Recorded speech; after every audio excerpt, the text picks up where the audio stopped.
It's now 6 o'clock right here on Big Breakfast. Today FM, today's hit music. Hey, I'm Pauline. And I'm Alan. Tune in to the Breakfast Show on Today FM with Pauline and I every weekday morning From 6 a.m. to 9 a.m. right here on Today FM, today's hit music. Today FM, today's hit music.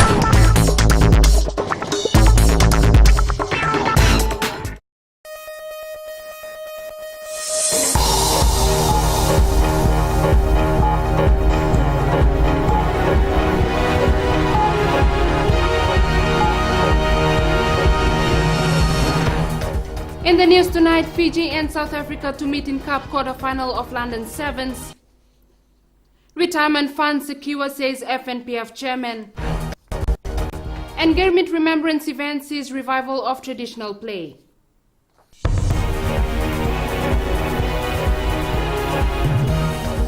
Good evening, I'm Akosita Tale and this is FBC News. Leading our news tonight, the winner of the World 7 Series title will be decided in the Cup quarter-final clash of the London Sevens between Fiji and South Africa later tonight. The national side got off to a slow start in the tournament but came through unbeaten in the group stages, achieving a 100% record from the 27 pool matches this season. South Africa finished second in their pool after losing to USA 21-12 to set up a thrilling showdown against Fiji. The winner of the clash between the top two teams in the World Series will be awarded the overall title. More of that coming up in sports. Fiji's only superannuation fund has assured its members that their retirement funds are in good hands. The Fiji National Provident Fund has come out of its most strenuous years, which left some scars. Edwin Nand reports. It wasn't very long ago when the fund was at loggerheads with pensioners who didn't want reforms to the payment structure. If you really look at what happened 7-8 years ago and see where the fund is now, you will probably find that we have never been this stable. So I can reassure the members and everybody else that we are as stable as a fund could be. Ajit Kodagoda was board chairman as changes were being implemented and has intimate knowledge of the challenges that were encountered. He says matter-of-factly that without the reforms, the FNPF wouldn't have lasted very long. Technically, the fund would have collapsed by 2032. We would have run short of money unless the pension reforms took place. So we will not see that day now. It's like I said, it's been hard on everybody. I'm not denying that, including the pensioners, including the members. But we brought the fund to a stage where the future is guaranteed. Under the previous pension scheme, the fund was obligated to continue paying members who'd exhausted their retirement savings. This meant that money from paying members was being used to top up other accounts. The board is confident that it's now on a strong foundation and has averted certain demise. The focus now shifts to increasing investments which give better returns to its 300,000 members. Edwin Nand, FBC News. Foreign ministers of Fiji and New Zealand have discussed a range of recent important developments like the visit to Fiji by New Zealand Speaker David Carter. Ratu Inoke Kumbombola discussed Fiji's participation in New Zealand's recognized seasonal employer scheme with Murray McCurley in New Zealand. Discussions also focused on bilateral, Pacific regional and global issues, including cooperation around New Zealand's term on the United Nations Security Council. Ratu Inoke was chief guest at Gurmit Remembrance in Auckland today. The Transport Ministry has admitted that corruption is a problem at the Land Transport Authority. Permanent Secretary Francis Keane says, however, that the issue isn't being ignored or swept under the carpet. Shanal Sivan reports. Corrupt practices at the Land Transport Authority is something people have talked about for years, but have never actually heard anything being done about it. We have made it plain as a government that we regard Land Transport Authority as a body that has a significant problem with corruption. But we are doing something about it and are working with LTA generally to get it to lift its game. It's not really an admission of guilt, but more so being transparent about a problem that has plagued the LTA for years now. Chief Executive Naisa Tuinadeva says there are incidents of corruption, but it's not an institutional problem because there have been policies against illegal practices. We don't stand for this. We don't condone corruption. Yes, we fight for corruption. We have a zero tolerance philosophy on corruption, and we are hard and tough on corruption. The Fiji Independent Commission Against Corruption, or FICAC, has just completed a report on the LTA, which identifies areas that need urgent attention. We had an assessment report done for FICAC, which is being given to us, and the report is very clear that about 80% of the cases that goes up to FICAC are bad customer service, and that is what people perceive as corruption. So we want to work on that 80%. For the 20%, that is to do with corruption. It's going to be dealt with accordingly. Tuina Deva says there is even possibility of restructures at human resources level to reduce incidents of corruption and remove unethical staff. Chanel Shivan, FBC News. People of various backgrounds gathered in Asino last night to mark the 136th anniversary of the arrival of first Girmitiers to Fiji. Various cultural items relating to the period were performed at the Asino Sangam School in Arere. Ritika Pratap has more. One of the major highlights of the Radio Fiji 2 Girmit night was the enactment of a scene from the holy book Ramayana.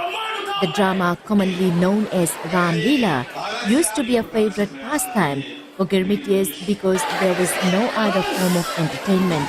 It's unfortunate that Ram Leela, which was once a major cultural and a religious attraction, and which attracted thousands of people wherever it was held for 15 days, 7 days. Unfortunately, it's sort of dying out now. It is, I could say that it has almost completely died out. And our aim is to revive the tradition of Ram Leela. Other items included Indian folk songs and traditional dances, and the turnout was encouraging despite the bad weather. The turnout is very good. We didn't expect this much people here. Despite the bad weather, there are a huge number of people here, and we are so very happy. Seeing this, I'm very confident that next year we should have either 3 to 7 days of program, 1 week carnival for the Girmitiers, and we should do a lot of work for this, because the generation to come, they also must and respect the natured laborers who came and sacrificed their life here. People who attended the show were all praises about the effort put in. The program for tonight was very good, and I want to thank Radio Fiji 2 for it. I like the program by FBC. I have come all the way from Raiwanga Naupur to sing Kirtan with my mantra. Today I learnt about Lord Rama and Sita's wedding.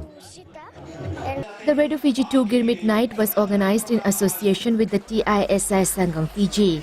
The first Girmitiers arrived in Fiji aboard the Leonidas in 1879 to work on sugarcane farms. Ritika Pratap, FBC News. Coming up, musicians recognized for their contribution to the music industry.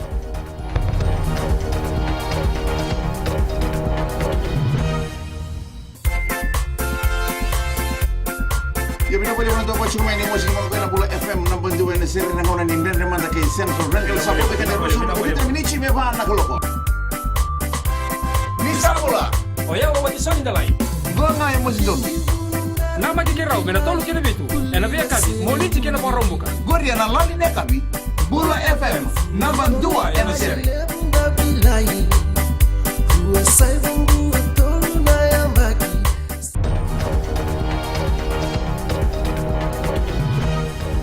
Welcome back. 239 people have been identified for compensation in the second phase of government's Christmas Island Veterans Payout. The recipients are dependents or the next of kin who will receive over $9,000 each, the same amount paid to surviving veterans. 20 applications for compensation are processed every week, but the Ministry of Labour, which now wants to up the numbers in preparation for the third phase of payment. Coordinator George Washington says they may also seek advice from the Solicitors General for deceased veterans who have no legal dependents. We have another alternative option, and that is to go through the Volunteer Kambula with the Ministry of Tauki Affairs, and for them to identify whether there is any relative or any dependents written under the veteran's name. So I guess that's another option for us to take. Washington says many people are coming forward claiming their grandfather was also on Christmas Island, but this has to be matched with regiment numbers of the ex-servicemen. This is some of the issues that the challenges that we faced. In that regard, we have set that case aside as priority 3. So we are now handling those cases case by case basis, and that will be dealt with probably in the third quarter. Fiji's High Commissioner to Australia Yogesh Punja has urged dual citizens to take lessons learned from the exposure in Australia, return home, invest, and if they can, resettle. Punja was speaking at a citizenship ceremony welcoming Fijian diasporas in Australia who have chosen to take back their Fijian citizenship. There are provisions for dual citizenship in the Citizenship of Fiji Decree. The Consulate General's office in Sydney has received 150 multiple citizenship applications since 2011. Homophobia and transphobia are still a problem in Fiji despite the 2013 constitution protecting people based on their sexual orientation. As the world marks the International Day Against Homophobia and Transphobia, calls have been made for the protection of the LGBTIQ networks. Ritika Pratap reports. Organizations like the Fiji Women's Crisis Center and LGBTIQ networks continue to receive reports of young people who face bullying and intimidation because of their perceived sexual orientation. With Fiji, we have the child protection policy in place that bans discrimination based on sexual orientation, but we still get reports and anecdotal evidence from our networks that there is a lot of discrimination. Will report to us and then we investigate and try to do things, but there's also a lot of cyberbullying. Outing people when they are not ready to come out, just suspicions and so on. So, and we do have people who are actually a bit suicidal, they're traumatized and are suicidal, and often the cases are also about the reluctance of authorities to do something, to take any action. The coalition is working with NGOs and faith-based organizations to create awareness about the rights of the LGBTIQ community. Well, there are different levels of dialogue that is currently happening, like with other LGBTIQ organizations and through other trainings as well. So there's like several campaigns and strategies that the community is using to work with other stakeholders. The International Day Against Homophobia and Transphobia is now celebrated in more than 30 countries, including Fiji. Ritika Pratap, FBC News. Musicians who've achieved the right to be called the best were rewarded at the 2015 Fiji Performing Rights Association Music Awards in Suva last night. It was a night for local and regional artists to celebrate and honor those who've risen above the rest. Ellen Stolz reports. Celebrations and awards ceremonies aside, Chief Guest Minister for Youth Lysenia Tuitumbo called on musicians to fight back against piracy. There is therefore a dire need to rejuvenate and encourage the development of the music industry, which in turn will further boost Fiji's economy. Local music legend Seru Serevi says it's about time people recognize that artists also need to make a decent living, and this requires support from the industry. All we need is support of the government as far as the enforcement of the copyright law and helping us people to help our members and the upcoming artists. The night brought together local artists like Savuto Vakandewa Vosa, who won the award for Best Itauke Song. Is the fact that we're here to celebrate music and originality and just to celebrate all the composers here locally and how far they've come, and for also to pay tribute to the legends who've paved the way. Nominees included 26-year-old Mariani Masani, who came down from Papua New Guinea. She is PNG's 2014 Best Female Artist. I think that it's such a great initiative. We come out here and we do what we love to do and everything, and it's such a bonus when you have things like this and you've been recognized for all the hard work you do with, to do with your passion for music. So I think it's really good. The awards night was held at the Grand Pacific Hotel, a fitting venue for musicians and stars to let their hair down and give recognition where it's due. Ellen Stalls, FBC News. The coconut palm is a defining feature of our culture and heritage and often referred to as the tree of life. For centuries, it has been the key to good health and longevity throughout the South Pacific. In tonight's successful Fijian segment, we look at a woman's commitment to developing and making a living out of this natural island resource. The coconut tree is not called the tree of life for no reason. In the Lau group, it is the main source of income. In Tarakua village, Divya, the story is the same. One of the best oils produced from copra is being produced by Selavo Agro Business. The company is managed and owned by Susana Yalikanavea, a retired senior agricultural officer, and her husband, Epelin Ronindalo. We started it in 2006. When I was officer for Ministry of Agriculture, they asked us to write up a project for our provinces. I was acting as CLO at the time. So I wrote up a paper requesting to develop coconut industry in the Lau group. A project proposal was rejected, but that did not stop Yalikanavea. She had faith in her work and kept pushing for it because she saw a future in the business for herself and the people on the island. So in my project proposal, I requested for this kind of machine. This was the one that was introduced by Ian Chut. He was in Dolisu at that time. I saw it over there, and I thought this is the solution to our problem in the Lau group. Yalikanavea and her husband acquired a $40,000 loan from Fiji Development Bank. The loan ensured the setup of machines for the commencement of the business. The machines came with their challenges. Our machine broke down for 1 year. Just after 1 year, our machine broke down. And we got a spare part and still we could not operate it. So, but we kept on searching for other options. It was during this time that they found an alternate product, virgin coconut oil or VCO. After learning how to make VCO, Yalikanavea decided to try it out for her business. She now trains other women. Through their production of quality standard products, Selavo Agro Business soon gained popularity in small-scale exports. It is supplying coconut crude oil to Vitilevu and through a better deal supplied oil to Makusoi products of Lami at $2 a litre. We would like to assist Susana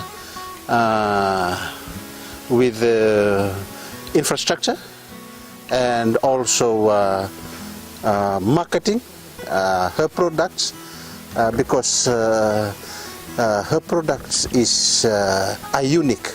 In a day, Selavo Agro processes 600 coconuts, out of which it gets 28 litres of virgin coconut oil and 5 litres of coconut cream oil, or curd, also known locally as sinu-sinu. Apart from virgin coconut oil, the company also makes bathing and washing soap, charcoal from the coconut shells, mangi-mangi and sasa brooms. Yalikanavea uses local fragrances for her products. We want to value-add coconut from the leaves right down to the roots. Because in Lao it is coconut. Coconut is our life. We use it every day, from morning in all our daily meals. Yalikanavea employs 13 people when processing is in full swing. With Divya being the country's only organic island, she is progressing her business along that line to keep the island's profile. Eleanor Turangaybio, FBC News. In sports news, Semi Kunatani scores hat-trick of tries for Fiji. And Lotoka schools join residents as they celebrate historic win in the Coca-Cola Games.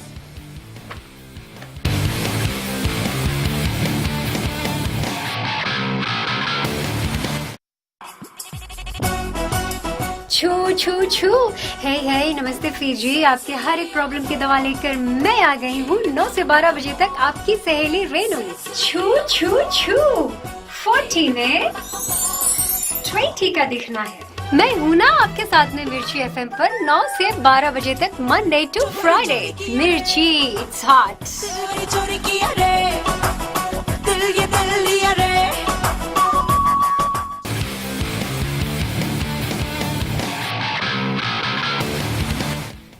Welcome back, this is FBC Sports. As mentioned earlier, Fiji will take on South Africa in the Cup quarter-final of the London Sevens. A dramatic comeback in the second spell saw Fiji defeat Argentina 24-12 in the opening pool match. To Cotton Moombao. This is better. Now then, Samisoni he's got pace. Very over halfway. Can he go all the way? It's a lung-busting effort from the giant Samisoni Silky offloads from Pio Tuai. This is better from the Fijians. Lovely stuff, and they've woken up at last. Samanatha Rawatha. Kolinisau. Can he get the pass away? Yes, he can to Rawatha. Rawatha for the corner. Fiji for the win. France-bound forward Semi Kunatani scored a hat-trick of tries as Fiji recorded their second pool match win over Samoa by 26 points to 12. He shrugs off the attempted tackle by Alatasi, 2-ball, and Katonaba goes in for the try. The support from Ravovu. Oh, there's just numbers are begging out here. Semi Kunatani has a stretch, and Fiji will cruise to victory now. Amanoni Nasila. Fiji's final pool match against Canada was a much improved performance as they romped to a 31-14 victory. Playmakers, so opportunity here for Canada. But it's Fiji immediately onto the front foot. Nasela. Little stab through there from Nasela. And he picks up his second try. And superbly timed. And Nasela. Well, he was looking at the corner. He got rather hit hard the second. Fiji will take on South Africa in the Cup quarter-final at 9:28 p.m. And you can watch the games live on Fbctv and listen to the commentary with Satish Narayan on Bull FM.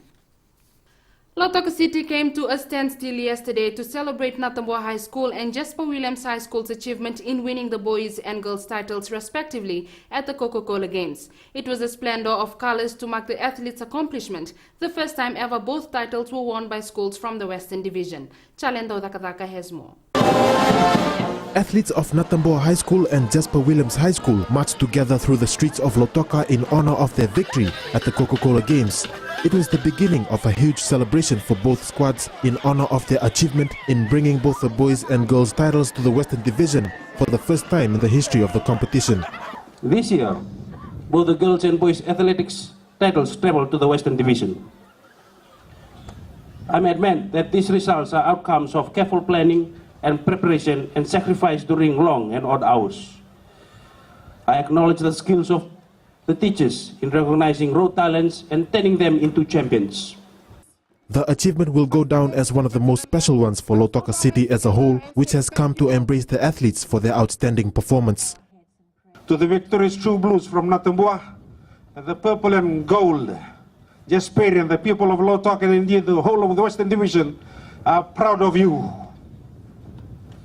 You have brought name and fame to the city of Lautoka and its people. And we salute you forever, and we are grateful for your courageous performance. The two schools' dominance at the Coca-Cola Games has ushered in a new era in the local secondary school's athletic scene and may lead to similar scenes such as that witnessed yesterday in the Sugar City. Chalendo Dakavak, FBC Sports. Lambasa Town also took time out yesterday to honor its football side for winning the Vodafone Fiji Fact title last weekend. The street was a sea of red and white as people turned up in numbers to celebrate the district's victory. A march procession started from the Waikona Junction and went through the town to the Lambasa Civic Center. To the players, for your dedication and hard work, you have been rewarded, and I know the officials of Lambasa football will reward you accordingly too. As PGFA is concerned, we love to see more tournaments come to Lambasa and everything, and with the assurance from the special administrator, we'd like to make sure that we bring it. Lambasa defeated Rewa 2-0 in the Vodafone Fiji Fact final last weekend at Prince Charles Park in Nandi.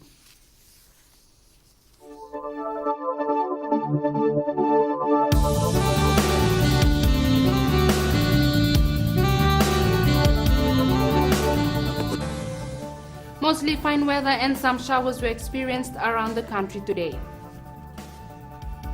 And in the temperatures, Suva had a minimum temperature of 22 and a maximum of 29, while Lambasa notched a maximum of 30 at 3 p.m. today. And tomorrow's outlook: cloudy periods with some showers of the interior and eastern parts of the larger islands. Elsewhere, fine apart from isolated afternoon or evening showers, cool nights. And further outlook: expect fine weather on Tuesday apart from brief showers of the interior and eastern parts of the larger islands, cool at night. And recapping our top stories, the winner of the World 7 Series title will be decided in the Cup quarter-final clash of the London Sevens between Fiji and South Africa later tonight. FNPF has assured its members that the retirement funds are in good hands, and the foreign ministers of Fiji and New Zealand have discussed progress with rebuilding the country's relationship following the meeting last year in Nadi. And to our poll question: should police officers be armed with taser guns? Visit our FBC website to take part. Remember, you can send us newsworthy pictures and videos on email citizensize@fbc.com.fj or share with us via our Facebook page, FBC News, or if you're on Twitter, follow and tweet us your news tips at FBC News or simply hashtag FBC News. That's our news for today. Join us again at the same time tomorrow. Good night.